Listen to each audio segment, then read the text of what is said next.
ഒരൊറ്റ വാക്ക് പറഞ്ഞു. ആ വാക്കാണ് ഇത്രയും വലിയ ഇസ്ലാമിന്റെ വിപ്ലവം ഉണ്ടാക്കിയ ഏറ്റവും വലിയ വാക്ക്. ഈ ഒരൊറ്റ വാക്കാണ്.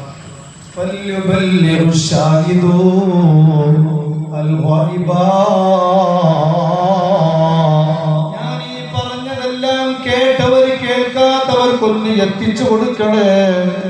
ഹബീബായ മുഹമ്മദ് മുസ്തഫ സ്വല്ലല്ലാഹു അലൈഹി വസല്ലം തങ്ങൾ പറഞ്ഞപ്പോ സ്വഹാബത്ത് പറയുന്നു, ഞങ്ങള് ആ വാത് കേട്ടിട്ട് പോയതാ. ഖറജ്നാ ഇലാ റഅയ്തു തവജ്ജഹത്നാ. ഞങ്ങളുടെ ഒട്ടകങ്ങളും കുതിരകളും ഏത് ഭാഗത്തിലേക്കാണോ തിരിഞ്ഞു നിന്നത് ആ ഭാഗത്തേക്ക് ഞങ്ങൾ ഇസ്ലാമിന്റെ ദഅവത്തിന് വേണ്ടി പോയി എന്ന് അസ്ഹാബു റസൂലില്ലാഹ്. ആ കൂട്ടത്തിൽ ഇന്ത്യയിലേക്ക് വന്നവരുണ്ട്, ആഫ്രിക്കയിലേക്ക് പോയവരുണ്ട്, ചൈനയിലേക്ക് പോയവരുണ്ട്, ഈജിപ്തിലേക്ക് പോയവരുണ്ട്, നാടിനീളെ പോയ സ്വഹാബാക്കളുണ്ട്. മഹാനായ അലാദങ്ങൾ പറയുന്നു, സയ്യിദുനാ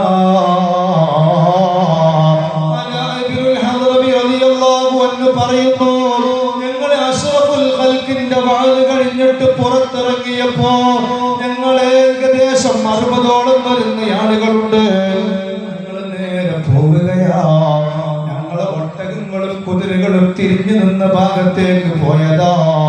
ഒരുപാട് സഞ്ചരിച്ചപ്പോ ഞങ്ങൾ ഒരു കടലിന്റെ മുമ്പിലായി എത്തിപ്പെട്ടത്.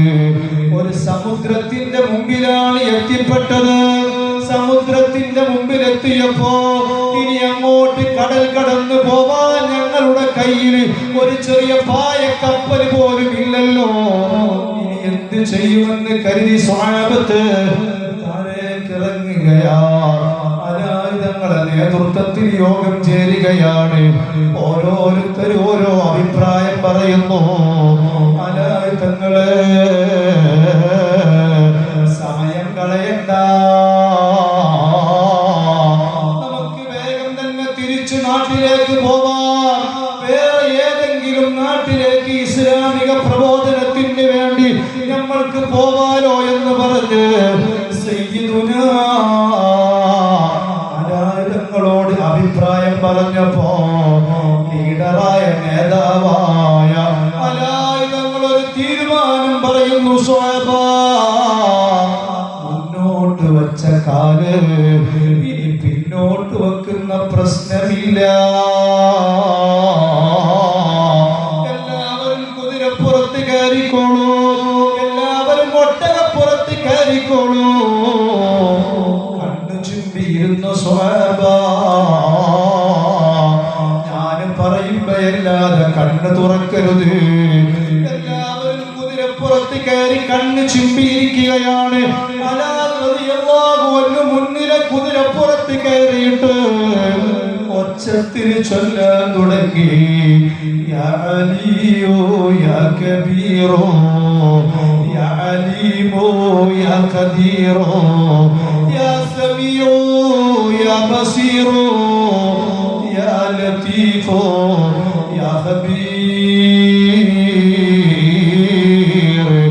യാ ഹയ്യു യാ ഖയ്യൂം എന്ന് പറഞ്ഞിട്ട് പടച്ചുറപ്പിന്റെ അസ്മാകൾ ഇങ്ങനെ ഒച്ചത്തിൽ ഉരുവിടാൻ തുടങ്ങി. സ്വഹാബത്ത് പറയുന്ന അത് കേട്ട് ഞങ്ങളും ചൊല്ലാൻ തുടങ്ങി. കുറച്ചു കഴിഞ്ഞപ്പോ അലാദങ്ങൾ ഒച്ചത്തിൽ വിളിച്ചു പറയുന്നു, ഇഫ്തഹൂ ഇഫ്തഹൂ, ഇനി നിങ്ങൾ കണ്ണു തുറന്നോളൂ സ്വഹാബാ, ഇനി നിങ്ങൾ കണ്ണു തുറന്നോളൂ സ്വഹാബാ. ففتحنا فإذا ببحرين قال رسول الله صلى الله عليه وسلم അലാദങ്ങൾ ഞങ്ങളോട് കണ്ണു തുറക്കാൻ പറഞ്ഞപ്പോ ഞങ്ങളെല്ലാവരും കണ്ണു തുറന്നു.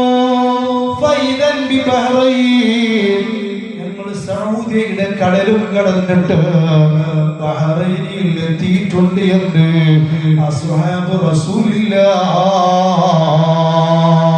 സ്വല്ലല്ലാഹു അലൈഹി വസല്ലം അല്ലാഹുവിന്റെ ഹബീബിന്റെ സ്വഹാബാക്കള് നാടുനീളെ ഇസ്ലാമിന്റെ ദഅവത്തിന് വേണ്ടി പോകുന്നു.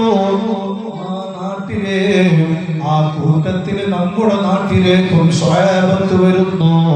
ഇസ്ലാമിന്റെ തനതായിരിക്കുന്ന ശൈലി നമ്മുടെ നാട് നീളെ സ്വഹാബത്ത് പരിചയപ്പെടുത്തുന്നു. യാ അല്ലാഹ്, ഓരോ നാടുകളിൽ വന്നിട്ട് സ്വഹാബത്ത് പള്ളി ഉണ്ടാക്കുന്നു. ഓരോ സ്ഥലത്തും വന്നിട്ട് സ്വഹാബത്ത് പള്ളി ഉണ്ടാക്കുന്നു. ആ പള്ളിക്ക് ചുറ്റും ഒരുപാട് വീടുകൾ വരുന്നു. ഇസ്ലാമിന്റെ ദഅവത്ത് മഹാരഥന്മാരായ ഔലിയാക്കന്മാരായിരിക്കുന്ന മഹാന്മാരായ സ്വഹാബത്ത് താബീങ്ങളിലൂടെ ഇസ്ലാമിന്റെ പ്രബോധനം നടത്തുന്നു. അത് കണ്ടിട്ട് ഒരുപാട് ആളുകൾ ഇസ്ലാമിലേക്ക് വരുന്നു. അല്ലാഹ് കാസർഗോഡും അതുപോലെ തന്നെ കണ്ണൂരിലും കൊടുങ്ങല്ലൂരിലും നമ്മുടെ മലപ്പുറത്തും വന്നിട്ട് ഒരുപാട് പള്ളികൾക്ക് അവർ നേതൃത്വം കൊടുക്കുന്നു.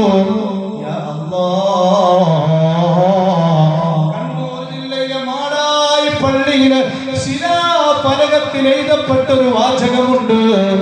സനത 50 ഹിജ്റ 5 കൊല്ലമാ. പള്ളിയിൽ ആ ശിലാഫലകം സൂക്ഷിക്കപ്പെട്ടിട്ടുണ്ട്. ഞാൻ എന്റെ കണ്ണുകൊണ്ടത് കണ്ടിട്ടുണ്ട്. ആ പള്ളിയെ കുറിച്ചാണ് മലയാളത്തിന്റെ മഹാകവി പാടിയത്. മക്കത്തെ പള്ളി, കൊപ്പിച്ച പള്ളി, മലബാറി ഒരു പള്ളി, മാടായി പള്ളി. മക്കത്തെ പള്ളി, കൊപ്പിച്ച പള്ളി, മലബാറി ഒരു പള്ളി, മാടായി പള്ളി. സ്വഹാബത്ത് വന്ന് പള്ളി ഉണ്ടാക്കി. സ്വഹാബത്ത് വന്ന് മഹല്ലത്തുകളെ ചെറിയ ചെറിയ ആളുകളെ കൂട്ടിയിട്ട് ഇസ്ലാമിന്റെ ദഅവത്ത് ഇങ്ങനെ നടത്തുകയാ. കേരളത്തിൽ മുസ്ലിമീങ്ങള് യാ അല്ലാഹ് ഏത് കാലഘട്ടത്തിലും ആ ദഅവത്ത് ചെയ്യാന്, ഏറ്റെടുത്തുകൊണ്ട് ചെയ്യാന് അല്ലാഹുവിന്റെ ആലിമീങ്ങളായ ആരിഫീങ്ങളായ ഔലിയാക്കളായ മഹാരഥന്മാര് നമ്മുടെ നാടിന് നേതൃത്വം കൊടുത്തു എന്നുള്ളത് യാ അല്ലാഹ് നാടിന്റെ ചരിത്രമാണ്. മഹാനായ കണ്ണിയാല മൗല റളിയല്ലാഹു അൻഹു ആലിമാണ്, ആരിഫാ, വലിയ മശായിഖുമാരിൽ പ്രധാനിയാ. മഹാനായ കണ്ണിയാല മൗല റളിയല്ലാഹു അൻഹു വഫാത്താകുന്നതിന്റെ തൊട്ടു മുമ്പ് ബഹുമാനപ്പെട്ട ഉസ്താദ് അവരുകളോട് ചെയ്യാൻ വേണ്ടി പറഞ്ഞേക്കാറുണ്ടായിരുന്നു. ബഹുമാനപ്പെട്ട നീലാഞ്ചേരി ഉസ്താദിനോട് ദുആ ചെയ്യാൻ വേണ്ടി പറഞ്ഞേക്കാറുണ്ടായിരുന്നു. യാ അല്ലാഹ്, യാ അല്ലാഹ്, ചെറിയ ആളല്ല, ലാ യഅരിഫുൽ വലിയ ഇല്ലൽ വലി. ഔലിയാക്കൾക്കല്ലാതെ ഔലിയാക്കളെ വണ്ണമറിയില്ല. ഔലിയാക്കൾക്കല്ലാതെ ഔലിയാക്കളുടെ ഖദർ അറിയില്ല. യാ അല്ലാഹ്, സാധുക്കളായ നിങ്ങൾ ഇവിടെ ഒരുമിച്ച് കൂടിയത്, സാധുക്കളായ നിങ്ങൾ ഇവിടെ വന്നത് ആ മഹാനവതികളോടുള്ള ബഹുമാനത്തിന്റെ പേരിലാണ്, ആദരവിന്റെ പേരിലാണ്, മഹബത്തിന്റെ പേരിലാണ്. യാ അല്ലാഹ്, ആ ഒരു